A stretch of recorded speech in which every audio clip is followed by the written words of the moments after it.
आज का विषय है निराशा के घोर बादल घिर जाएं तब क्या करें। महाराज बता रहे हैं कि मनुष्य के जीवन में कभी कभी ऐसा समय आता है कि कहीं से भी आशा की कोई किरण दिखाई नहीं देती है। मन ऐसा टूट जाता है कि कई बार तो आत्महत्या के विचारों की ओर दौड़ता है। तब जीवन नीरस हो जाता है। ऐसी स्थिति में क्या करें? महाराज बता रहे हैं कि ऐसे मन को पुनः सही रास्ते पर लाने के लिए कई उपायों का प्रयोग कर देख सकते हैं। कई लोगों के द्वारा इन उपायों के प्रयोग से नया जीवन प्राप्त करने के दृष्टांत देखने को मिलते हैं। इनमें से मुख्य उपाय इस प्रकार हैं। विश्वास पात्र स्वजन या सच्चे सलाहकार के पास जाना। आपत्ति के समय हड़बड़ी में कदम उठाने से पहले अपने स्वजन के पास, जिन पर अत्यंत विश्वास हो, चले जाना चाहिए या किसी सच्चे मार्गदर्शक या सलाहकार के पास जाकर अपनी समस्या बतानी चाहिए। पश्चिम के देशों में तो लोग मनोचिकित्सक के पास स्वयं जाते हैं और सलाह लेते हैं, लेकिन हमारे यहाँ लोग मनोचिकित्सक के पास जाने में हिचकिचाते हैं। इसलिए अपने स्वजन के पास जाकर हृदय खोलकर सारी बातें बता देना एक उपाय है। किसी से अपना दुख कह देने से मन हल्का हो जाता है और आधी समस्या तो अपने आप कम हो जाती है। इस समस्या में कोई मेरे साथ है, यह भावना मन में आने से समस्या इतनी जटिल नहीं लगती है। धीरे धीरे समस्या भी हल हो जाती है और मन भी स्वस्थ होने लगता है। कभी कभी तो मन का विरोध इतना प्रबल होता है कि वह किसी के पास जाने को भी तैयार नहीं होता, केवल मरने को तत्पर हो जाता है। ऐसे समय जिसे आप अत्यंत चाहते हो या जो व्यक्ति आपका श्रद्धा पात्र हो, जो व्यक्ति आपको अत्यंत प्रेम करता हो, उसका स्मरण करना चाहिए। तुम्हारे आत्मघाती कार्य से उसे कितना दुख होगा, उसके बारे में सोचो। ऐसे व्यक्ति का सतत स्मरण करने से भी मन शांत होने लगता है और फिर व्यक्ति स्वस्थ मन से सोच सकता है। महाराज आगे बता रहे हैं कि श्री रामकृष्ण वचनामृत नामक पुस्तक के लेखक महेंद्रनाथ गुप्त परिवारजनों के कटु लड़ाई झगड़ों से त्रस्त होकर जीवन का अंत करने की सोच रहे थे। बस अब तो आत्महत्या ही एक उपाय है, यह मानकर एक अंधेरी रात में उन्होंने घर छोड़ दिया और निरुद्देश्य इधर उधर भटकते रहे। सवेरे अपनी बहन के यहाँ वराह नगर में आराम किया। इधर अपने भांजे को लेकर एक बगीचे से दूसरे बगीचे में घूमते घूमते दक्षिणेश्वर के काली मंदिर में आ पहुंचे। वहां श्री रामकृष्ण के कमरे में प्रवेश करते ही उन्हें लगा कि जैसे साक्षात शुकदेव जी भागवत कथा का विवेचन कर रहे हैं। कमरे में उपस्थित भक्तों के साथ वार्तालाप करते हुए श्री रामकृष्ण के शब्दों का उनके ऊपर जादुई प्रभाव हुआ। उनके मन से हताशा के बादल दूर हो गए। उन्हें विश्वास हो गया कि भगवान उन्हें बचा रहे हैं। अब किसके लिए दुनिया छोड़े? उन्हें गुरु साक्षात मिल गए। आत्महत्या का विचार हमेशा के लिए चला गया। फिर तो श्री रामकृष्ण के साथ उनका ऐसा अटूट संबंध स्थापित हुआ कि उनका समग्र जीवन एकदम बदल गया। श्री रामकृष्ण के सभी वार्तालाप वे अपनी डायरी में प्रतिदिन लिखते थे, जो बाद में श्री रामकृष्ण वचनामृत के रूप में प्रकाशित हुए। इस वचनामृत ने हजारों लोगों के जीवन में शांति की स्थापना की, अनेक लोगों को आत्महत्या से बचाया है, असंख्य दुखी लोगों को नव जीवन दिया है, आध्यात्मिक जीवन के पिपासुओं को अमरता का मार्ग बताया है। स्वामी निखिलेश्वरानंद जी आगे बता रहे हैं कि सुप्रसिद्ध फ्रेंच गायिका मादाम काल्वे के जीवन में भी इसी प्रकार की घटना हुई थी। 1894 में शिकागो में उनके जीवन को सबसे बड़ा आघात लगा था। उनकी एकमात्र पुत्री की जलने के कारण मृत्यु हो गई। इस असह्य दुख को वह सहन नहीं कर पा रही थी। उन्होंने 3 बार आत्महत्या करने का प्रयत्न किया था, पर तीनों बार उनके पैर स्वामी विवेकानंद के निवास की ओर उठ गए। अनिच्छा से, किसी अदृश्य प्रेरणा से उन्होंने स्वामी जी से भेंट का समय मांगा और उनको नए आनंदमय जीवन की प्राप्ति हुई। उनके ही शब्दों में वे बता रही हैं, उस समय मैं तन और मन से टूट चुकी थी। ऐसी ही स्थिति में मेरे कई मित्रों को स्वामी जी ने सहायता की थी, इसलिए मैंने भी उनसे मिलने का निर्णय लिया। समय मांगकर मैं उनके निवास स्थान पर गई। तब तुरंत मुझे उनके अध्ययन कक्ष में ले जाया गया। उनके पास जाने से पहले मुझे कहा गया था कि जब तक वे मेरे साथ बात शुरू ना करें, मुझे संबोधित नहीं करें, तब तक मुझे मौन रहना है। इसलिए उनके कक्ष में मैंने प्रवेश किया और कुछ देर मौन खड़ी रही। वे बैठे हुए थे और ध्यानस्थ थे। उनका भगवा उत्तरीय जमीन को छू रहा था। पगड़ी से सुशोभित उनका मस्तक कुछ झुका हुआ था। आंखें जमीन पर लगी हुई थीं। कुछ देर बाद ऊपर देखे बिना उन्होंने बात शुरू की। उन्होंने कहा, बेटी, तुम कठिन परिस्थिति में आ गई हो, शांत हो जाओ। शांत होना आवश्यक है। फिर बिल्कुल शांत स्वर में, विचलित हुए बिना और असंग होकर उस व्यक्ति ने मेरे गोपनीय प्रश्नों और चिंताओं के बारे में बोलना शुरू किया। मेरे निकटतम मित्रों को भी पता नहीं ऐसी बातों के बारे में वे बोले। कितना अद्भुत! अंत में मैंने प्रश्न किया, आपने यह सब कैसे जाना? मेरे विषय में यह सब आपको किसने कहा? मैं शिशु के समान मूर्खतापूर्ण प्रश्न पूछ बैठी हूं। इस तरह उन्होंने शांत मुस्कुराते हुए देखा। उन्होंने धीरे से उत्तर दिया, मुझे किसी ने नहीं बताया है। और क्या तुम्हें ऐसा लगता है कि इसकी आवश्यकता है? मैं खुली पुस्तक की तरह तुम्हारे हृदय मन की बातें पढ़ सकता हूं। अंत में मेरे विदा लेने का समय आया। मैं खड़ी हो गई। तब उन्होंने फिर कहा, पुनः प्रसन्न और सुखी हो जाओ, स्वास्थ्य को सुधारो। अपने शांत पलों में अपने दुख दर्द का विचार मत करो और अपनी संवेदनाओं को किसी प्रकार से बाह्य अभिव्यक्ति में रूपांतर करो।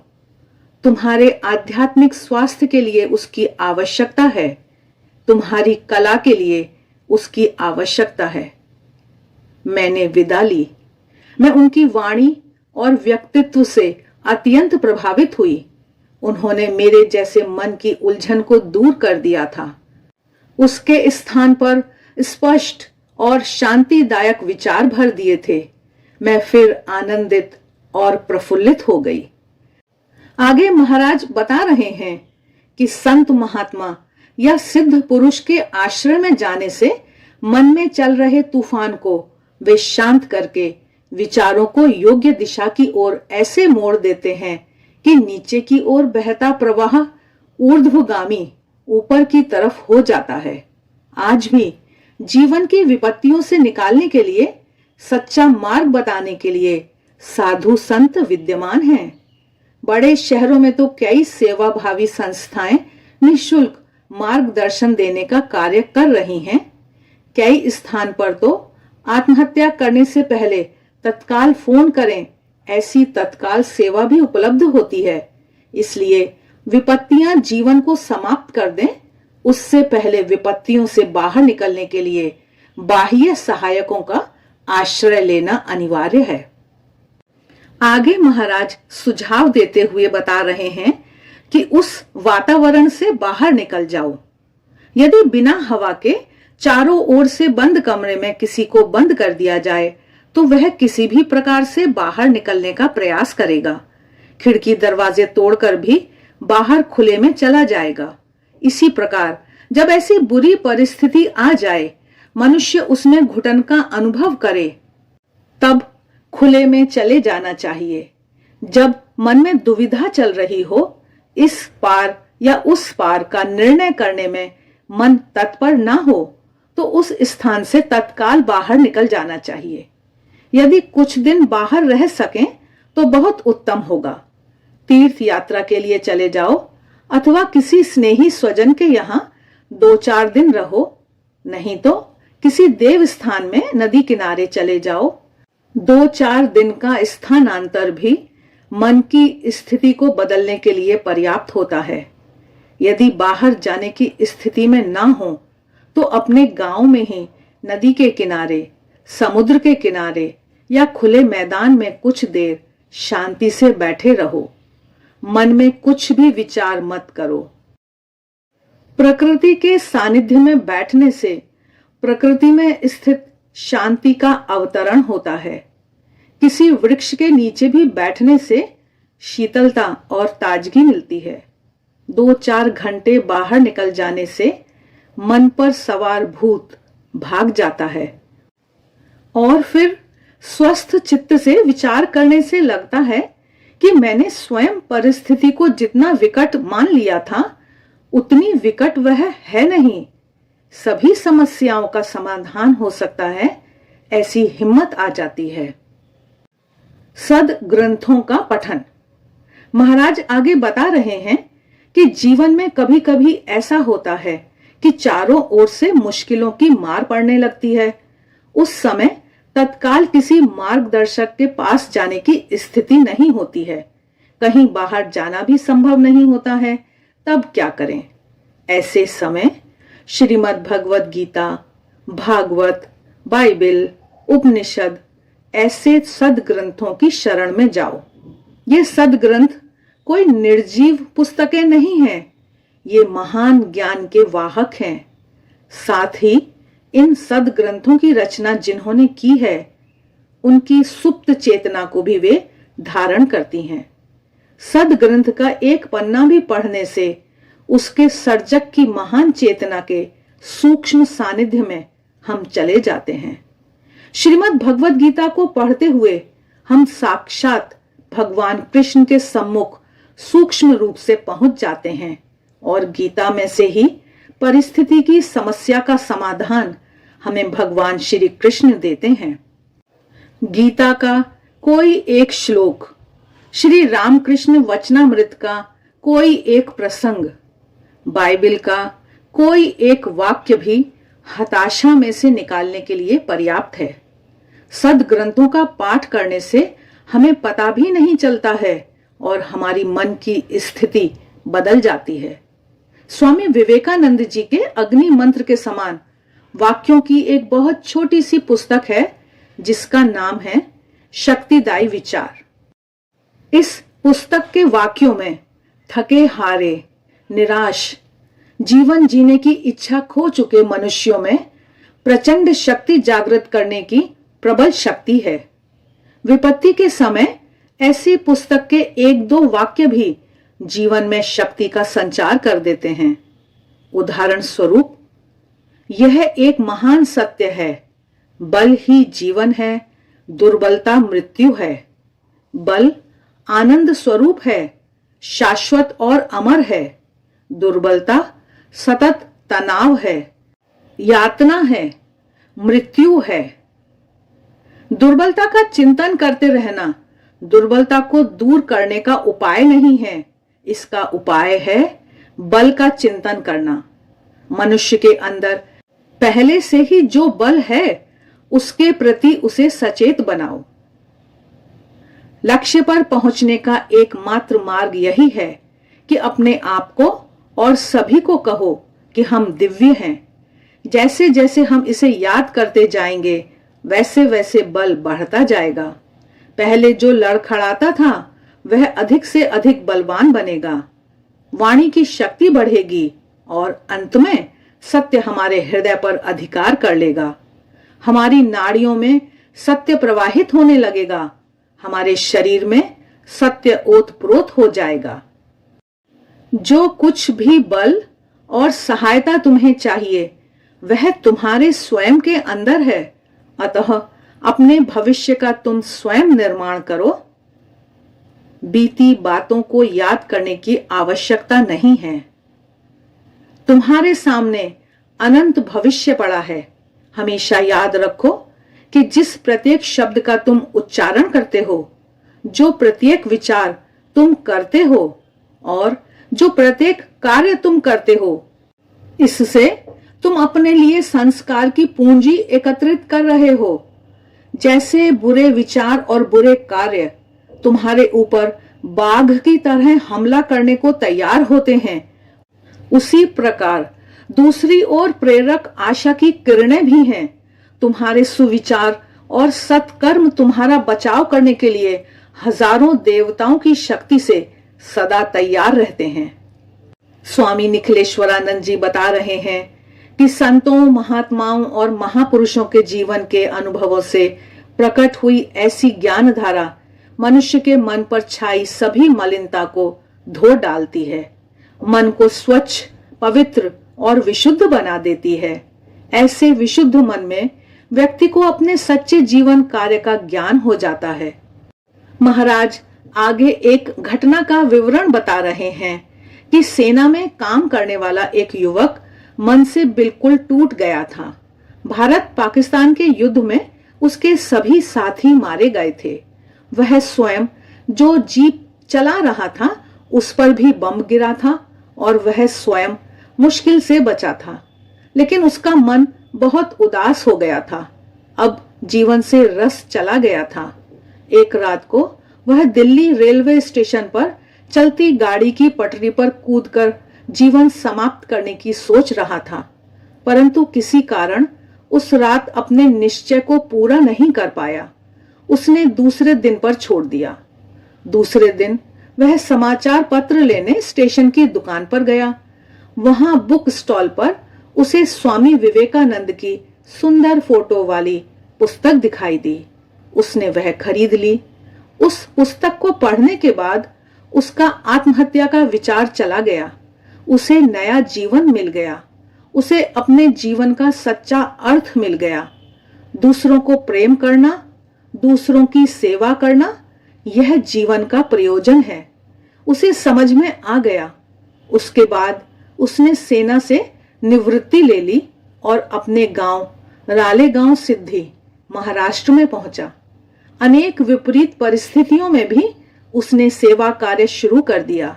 धीरे धीरे पूरा गांव बदल गया। उसकी आश्चर्यजनक सफलता से प्रभावित होकर उसे महाराष्ट्र के 300 गांव के विकास का कार्य सौंपा गया। यह युवक है अन्ना हजारे। आज वे महाराष्ट्र के असंख्य ग्रामजनों के उद्धारक के रूप में पूजे जा रहे हैं। महाराज एक अन्य घटना का विवरण दे रहे हैं कि केरल में तिरुअनंतपुरम एनसीसी का एक मेजर मानसिक रूप से हताश था। उसका वैवाहिक जीवन बहुत दुखी था। वह बार बार कहता था, मैं कब अपने आप को गोली मार दूंगा, कह नहीं सकता। उसकी ऐसी मानसिक दुर्दशा की बात को उसके कर्नल ने श्री रामकृष्ण मिशन तिरुअनंतपुरम के एक सन्यासी को बताया। उस सन्यासी ने कर्नल को कहा कि मेजर से कहो कि पहले यह पुस्तक पढ़ ले, फिर उसे जो इच्छा हो वह करे। ऐसा कहकर उन्होंने श्री रामकृष्ण वचनामृत की एक पुस्तक भेंट में दी। फिर कुछ महीनों के बाद कर्नल जब स्वामी जी से मिले तब उनसे कहा, स्वामी जी, आपकी पुस्तक ने जादू का काम किया, मेरे जूनियर को बचा लिया। अब वह कहता है कि सारा संसार कहे तो भी मैं आत्महत्या जैसा पाप नहीं करूंगा। महाराज बता रहे हैं कि यह है सद्ग्रंथों का प्रभाव। वह मन की स्थिति को ही समूल बदल डालता है। इसलिए जो केवल जीवन की विपत्तियों के समय ही नहीं, प्रतिदिन ऐसे सद्ग्रंथों का नियमित अध्ययन करते हैं, उनके जीवन में विपत्ति आती ही नहीं है। अर्थात कैसी भी विकट परिस्थिति उन्हें बेचैन नहीं कर सकती है।